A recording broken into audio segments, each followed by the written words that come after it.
Seguimos en la edición internacional del Noticiero de la Televisión Pública, hoy naturalmente hablando y mucho de los resultados de las elecciones en Estados Unidos y de Donald Trump como ya presidente electo. Estamos para seguir conversando con Alejandro Katz, ensayista y editor. Gracias por estar con nosotros, Alejandro, y te invitamos a ver quién es Donald Trump. Donald Trump ha desafiado las probabilidades y a sus críticos para convertirse en el 45º presidente de Estados Unidos tras una campaña agresiva y sin precedentes. El republicano de 70 años, que temía que las elecciones estuvieran amañadas a favor de su rival demócrata Hillary Clinton, finalmente ganó y demostró que las encuestas estaban equivocadas. Fue una figura que dividió incluso las filas de su propio partido, las acusaciones de agresión sexual en su contra y sus comentarios ofensivos sobre las mujeres, los musulmanes y los mexicanos mancharon su campaña. Antes de apuntar a la Casa Blanca, el magnate era conocido por los hoteles de lujo, campos de golf y casinos que llevan su nombre. El multimillonario sin experiencia política fue también, hasta 2015, copropietario de los concursos Miss Universo y Miss Estados Unidos y protagonizó el programa de telerrealidad El Aprendiz. A lo largo de su campaña acusó a la élite política de Washington de corrupción sistemática, jugó con los temores sobre la seguridad nacional y prometió volver a ser grande América, con sus propuestas radicales para la economía y la inmigración. También se comprometió a renegociar los acuerdos comerciales internacionales y eliminar el plan de salud Obamacare.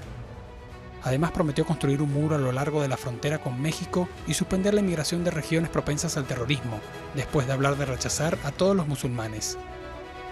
Con respecto al medio ambiente, dijo que renunciaría al Acuerdo Climático de París y levantaría las restricciones a la producción de combustibles fósiles.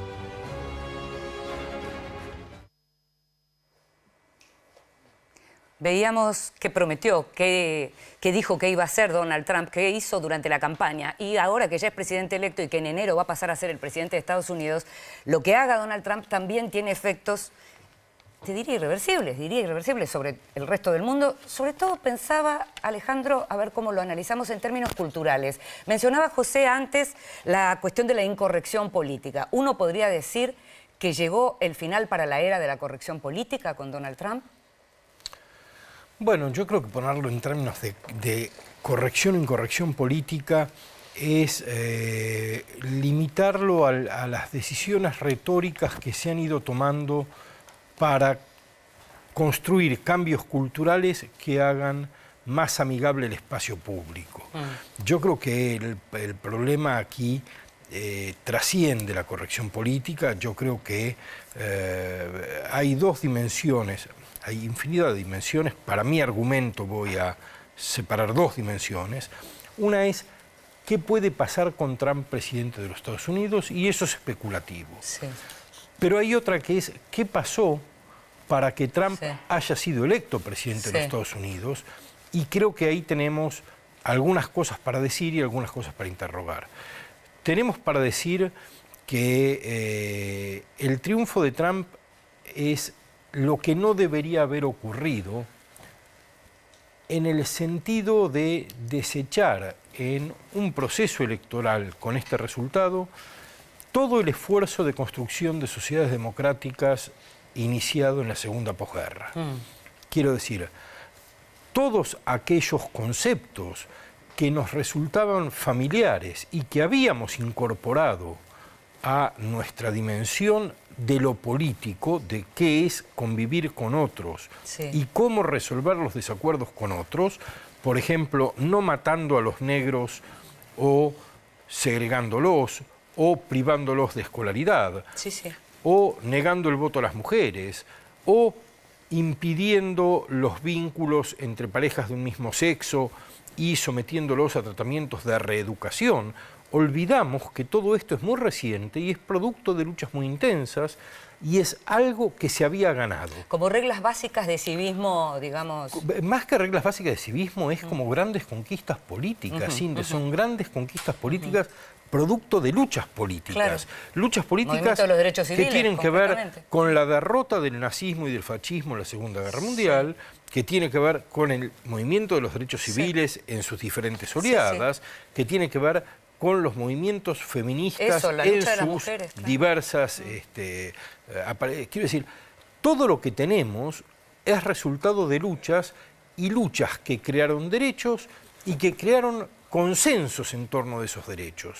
Y lo que vemos es que esos consensos eran más frágiles de lo que imaginábamos, y que esos derechos están fuertemente amenazados cuando en algunos casos no están ya directamente conculcados. Quiero decir, el derecho de una mujer de no ser tratada por un personaje público poderoso como un objeto sexual. Ese derecho ya se ha perdido. Ahí ya hay una pérdida. El derecho del musulmán de no ser considerado un enemigo por ser musulmán, es un derecho que ya se ha perdido, porque el presidente electo de los Estados Unidos está conculcando el derecho. El discurso político es un discurso performativo, no solo dice cosas sobre el mundo, sino que al decirlas, las hace. Entonces, introduciendo formas de discriminación, introduciendo formas de desprecio, está provocando daños y está haciendo retroceder con mucha velocidad el reloj que durante 50 o 60 años fue haciendo avanzar una cultura. Ahora los compañeros, mis colegas te van a preguntar, pero lo último que te pregunto yo, y como breve, digamos, hay gente que está realmente muy atemorizada, digamos, ¿tenemos elementos concretos como para pensar en una cosa de tipo apocalíptica en relación a términos de civilización y de cultura? Yo creo que, yo no sé si utilizaría la palabra apocalipsis, porque el apocalipsis normalmente uno lo percibe después de que ocurrió. Yo no sé si utilizaría la expresión apocalipsis, sí utilizaría expresiones como gravedad, como intensa preocupación, alarma, alerta.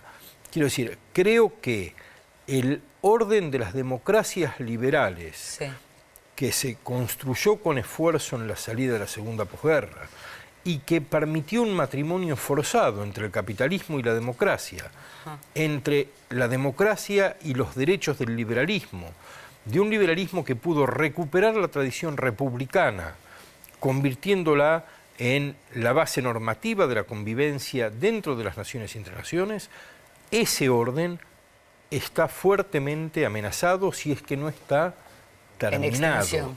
Si es que no está terminado. No hay que tomar a Trump, es Trump, más Nigel Farage, más Marine Le Pen, más Víctor Orbán, que tiene un discurso de una sofisticación, el presidente húngaro, un discurso sobre la democracia iliberal, de una sofisticación conceptual, que es una de las llaves maestras para la construcción de regímenes totalitarios. Digo, hay muchos frentes que indican, y si uno toma otros actores como Rusia y su propensión autoritaria, o China y su leninismo de mercado, ve que el paisaje mundial es un paisaje que nos debería provocar inquietud al menos. Mucha inquietud. Te voy a pedir que seas más breve con las respuestas, así los colegas te pueden preguntar más. The Wall Street Journal al día siguiente de la elección tituló "Un nuevo orden político". En realidad, Trump no me parece que es tan sofisticado en su discurso político como los personajes que mencionás, y realmente hasta me parece más liberal que los otros precandidatos en las primarias republicanas. Realmente estaban mucho más a la derecha sus contrincantes. Quisiera saber qué tipo de liderazgo, independientemente de lo que acabas de decir, se puede esperar de un Donald Trump, donde en realidad lo que sí es un hecho hoy es que él marca un poco un fin de la política. No gana la trayectoria en el Senado, en el Congreso de los Estados Unidos, no gana una secretaria de Estado, una persona que hace, independientemente de que sea mujer, 15 años en la política o más, sino un hombre como en su momento Ronald Reagan. Bueno, no hay que olvidar que Reagan había sido gobernador de California. Además, 2 veces. Menos experiencia política. Que tenía una formación política muy intensa y tenía un discurso bastante sofisticado, Reagan. Reagan era un orgánico del Partido Republicano, cuya lógica conocía muy íntimamente. No me parece que haya mucha analogía entre Trump y Reagan. Se siente un poquito así según sus asesores. Sí, pero es cierto que en el plano puramente ideológico, varios de los candidatos con los que Trump compitió en las primarias estaban más corridos a la derecha ideológica que Trump. Pero yo creo que tenemos que discernir entre principios de derecha dentro del orden democrático y formas de la política que ponen en crisis el orden democrático.